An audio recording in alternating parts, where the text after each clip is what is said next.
Good morning, all the grandkids out there. You know, sitting here in this chair and looking around, it looks rather bright in here. You can see me. But every time that Shirley puts it up on the computer, it looks darker. I hope you guys can see me okay now. Anyway, let's look and see what kind of a story I can pick out for you today.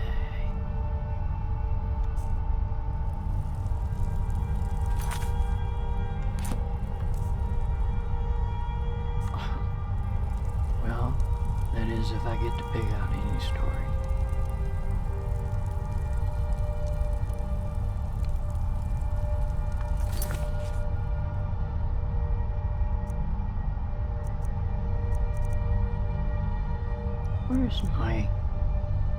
Where's my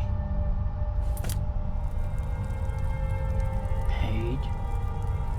For God's sake. That's not right.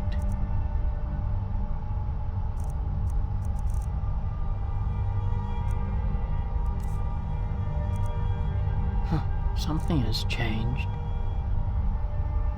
Every other time I get on here, something has changed. Looks interesting. I don't even know what that means.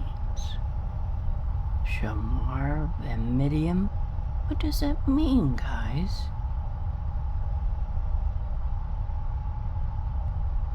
And is it long?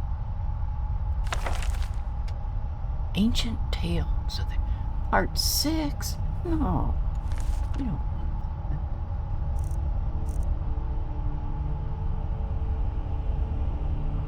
Urbane's bestiary, but it's automatons. Lost King of the Aliens. Who is that? A Short Life of Uriel Septim the VII by Rufus Hain. A Short Life. It shouldn't be too long a book then, should it? Strategist and conciliator. The early decades of Emperor Uriel's life were marked by aggressive expansion and consolidation of imperial influence throughout the empire, but especially in the east, in Morrowind and Black March, where the empire's power was limited. Imperial culture was weak, and native customs and traditions were strong and staunchly opposed to assimilation. During this period, Uriel greatly benefited from the arcane support and shrewd counsel of his close advisor, the imperial battle mage, Jagar Thorn. The story of Uriel's marriage to the princess Kala Boria is a less happy tale. Though she was a beautiful and charming woman and greatly loved and admired by the people, the Empress was a deeply unpleasant, arrogant, ambitious, grasping woman. How did she become so loved by the people? She snared Uriel Septim with her feminine wiles, but Uriel Septim thereafter soon regretted his mistake and was repelled by her. They heartily detested one another and went out of their ways to hurt one another. Their children, if they felt that way about each other, how in the world did they manage to have children? Their children were the victims of this unhappy marriage. With his agile mind and vaunting ambition, Uriel soon outstripped his master in the balanced skills of threat and diplomacy. Uriel's success in co-opting House Lalu as an advanced guard of imperial culture and economic development in Morrowind is a noteworthy example. However, Uriel also grew in pride and self-assurance.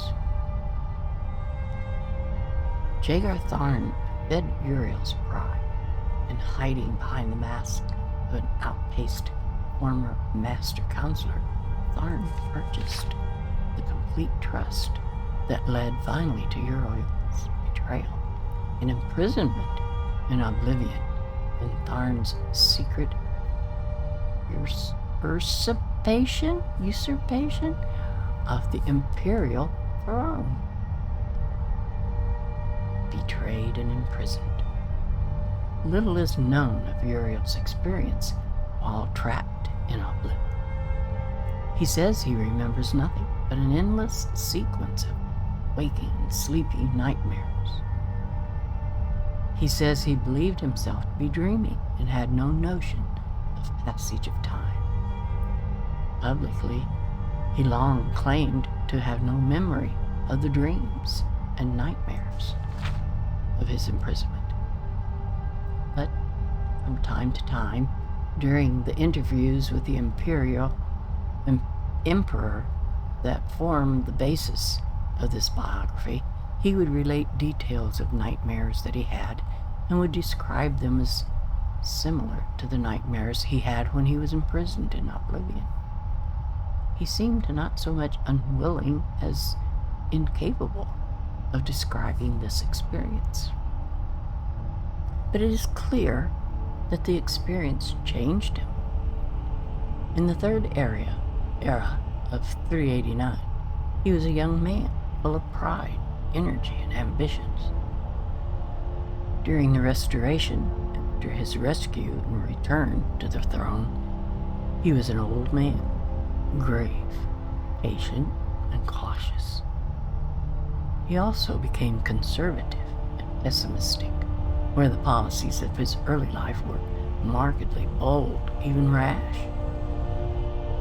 Uriel accounts for this change as a reaction to and a revulsion for the early teachings and counsel of Jagar Tharn. However, Uriel's exile in oblivion also clearly drained and wasted him in body and spirit, though his mind retained the shrewd cunning and flexibility of his youth. The story of Tharn's magical impersonation of the Emperor, the unmasking of Tharn's imposture, Queen Baranziah, and the roles played by King Edward, Uriel Septim, and her champion in assembling the Staff of Chaos, defeating the renegade Imperial battle mage Jagar Tharn, and restoring Uriel to the throne, is treated at length in Stern Gambog's excellent 3-volume biography of Baranziah. There is no reason to recount that narrative here. Summarized briefly, Jagar Tharn's neglected mismanagement of imperial affairs resulted in a steady decline in the empire's economic prosperity, allowed many petty lords and kings to challenge the authority of the empire, and permitted strong local rulers in the east and the west to indulge in open warfare over lands and sovereign rights. In the Third Era, 399 to 415, Restoration, the Miracle of Peace in Vardenfell.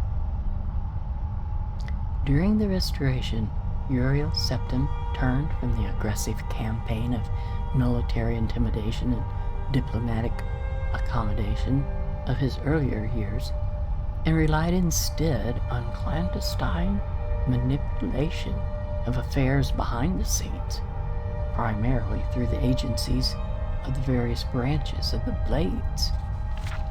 A complete assessment of the methods and objectives of this period must wait until after the Emperor's death, when the voluminous diaries archived at his country estate may be open to the public, and when the Blades no longer need to maintain secrecy to protect the identities of its agents. Two signal achievements of this period point to the... I do not know this word, kids. Efficacy of Uriel's subtle policies.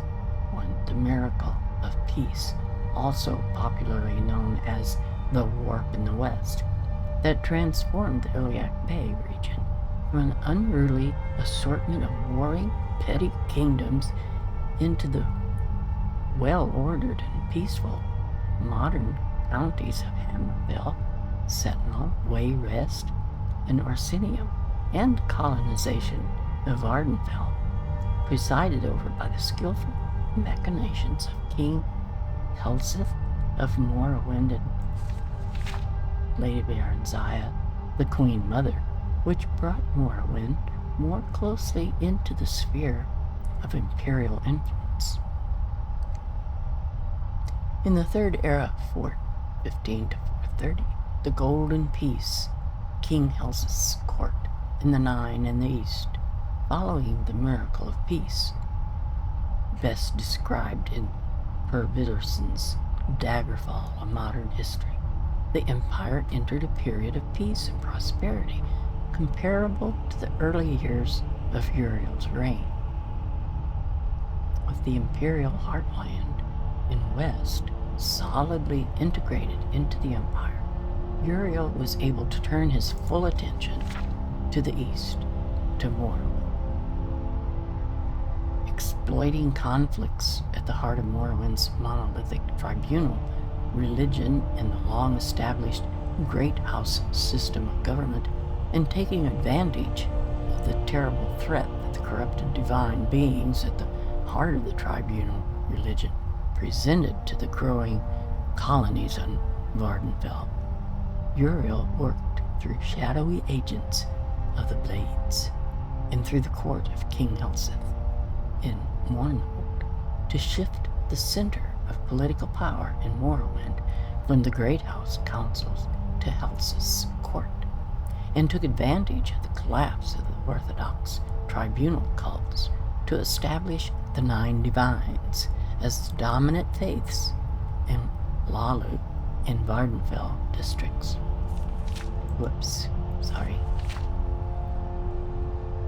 Hasfet Anabolus' treatment of the establishment of the Nine in the East in his 4-volume Life and Times of the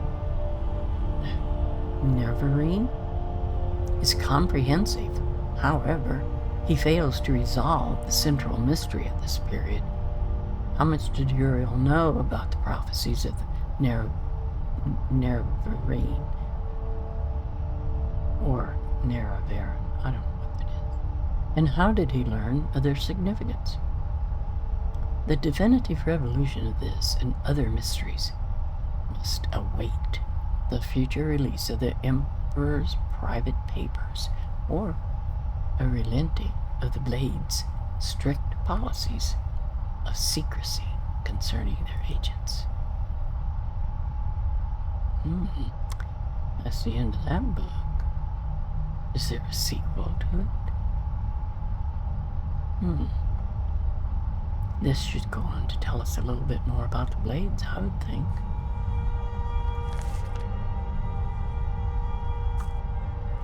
Well, grandkids, I guess that'll be all for today, and I do hope that this comes up as bright as this is once Shirley ever uploads it.